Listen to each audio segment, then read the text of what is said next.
Now, from the WDEF News 12 Sports Desk, brought to you by Xfinity, it's Touchdown Friday Night, sponsored in part by your Tennessee Valley Federal Credit Union and Zaxby's. Welcome in to Touchdown Friday Night. I'm Rick Nyman. And I'm Webb Wright. For what is likely the first time in the long-running history between Baylor and McCallie, the two clubs met as the top two teams in the state. How about that? The Blue Tornado is ranked #1, while the Red Raiders are ranked #2. And if that wasn't enough spice for the Scenic City Showdown, McCallie hosted the game on their own campus for the first time in 14 years. Yeah, head coaches Phil Massey and Ralph Potter, some cordial greetings before the game. Everyone expecting a shootout, both teams with excellent quarterbacks. First points came off the foot of Baylor's Colin Brewer. He boots the 40-yarder, 3-0 Red Raiders. McCallie took over and marched down the field. Javon Craig rolls right.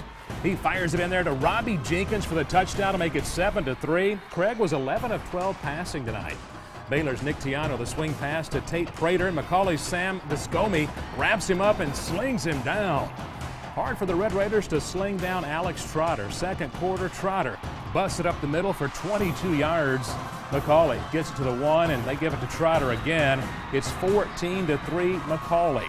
Next series for Baylor after that touchdown is to give to Calvin Watson, and the football pops out of his hands. The aptly named Sean McCallie will scoop it up for McCallie.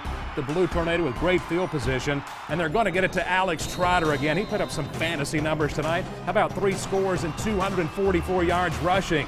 Trotter's 1-yard plunge made it 21-3 at halftime. McCallie, the Blue Tornado wins 35-9, ending a 6-game losing skid to rival Baylor.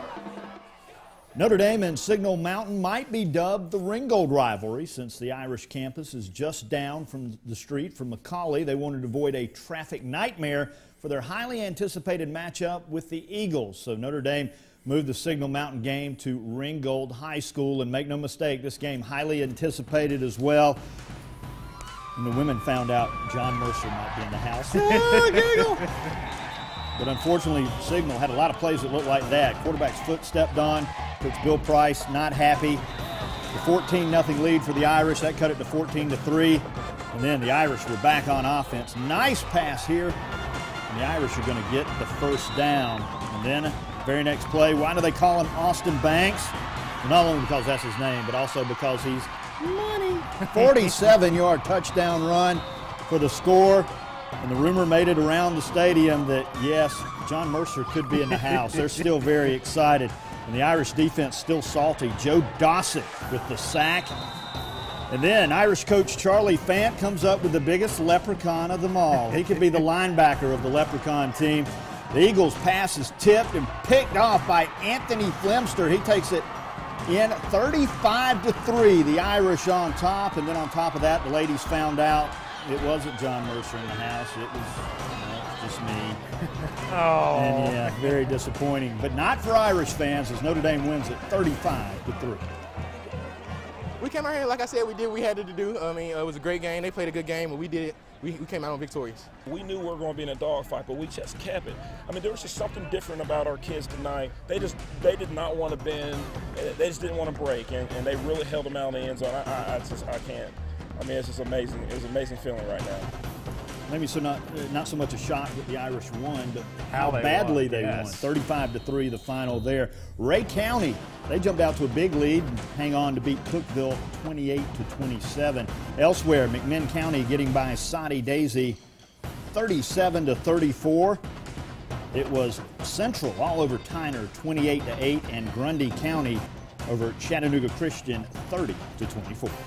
Region Ruckus, Hickson at East Ridge. Hickson made East Ridge homecoming a rough one. Wildcats up 15-0 at halftime. Second half, the Pioneers continued to struggle. Quarterback JoJo Tillery makes a nice gain for a first down on that 12-yard keeper, but the Pioneers could not keep up the momentum. Hickson keeps up the pressure with his handoff to James Cole, who powers up the middle for 15. Cole almost breaks another one before he is upended. That was kind of the story in the second half. Again, Cole shows his athleticism and good hands on this catch, but Hickson is unable to sustain their drives in the third quarter. Didn't matter. Wildcats hang on to win it by a final score of 15-0. Back to the Touchdown Friday Night scoreboard we go. Sequatchie County over rival Bledsoe County, 35-24. North Murray over LFO 47-13.